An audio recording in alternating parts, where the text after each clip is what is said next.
আপনারা দেখতে পাচ্ছেন ধামরায় রথ মেলার প্রস্তুতি চলছে। আর একদিন পরেই রথযাত্রা, রথ টান। এটা রাতের চিত্র আলপনা করছে হিন্দু ভাইরা তাদের ধর্মীয় অনুষ্ঠান উপলক্ষে। তারা আলপনায় মেতে উঠেছে, চমৎকার করে সুন্দর করে বিভিন্ন রং দিয়ে সাজাচ্ছে, তারা আলপনা করছে, সুন্দর করে তারা ড্রয়িং করছে। একটা পদ্ম ফুল আপনাদের দেখাচ্ছে, এটাও রং হবে, খুবই চমৎকার, সুন্দর, কালারফুল, চোখে লাগে, ভালো লাগার মতো। হিন্দু ভাইরা তাদের উৎসবে মেতে উঠেছে।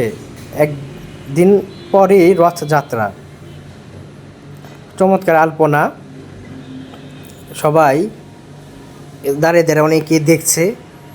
আপনাদেরও দেখাচ্ছি। 20 থেকে 25 দিন থাকবে এই রথ মেলাটি ধামরাই, ঢাকা 20 আসন, ঢাকা জেলা ধামরাই। এই যে বাড়ি দেখতে পাচ্ছেন, পুরাতন একটি বাড়ি, এটা ধামরাইয়ের ইতিহাস বহন করে, সভ্যতা বহন করে। বিশাল বড় বারান্দা, কাঠের ঘর, চমৎকার জানালা, সেই পুরানো স্মৃতি মেশানো এই বাড়িগুলোতে। ধামরাইয়ের এই বাড়িগুলো ইতিহাস বহন করে।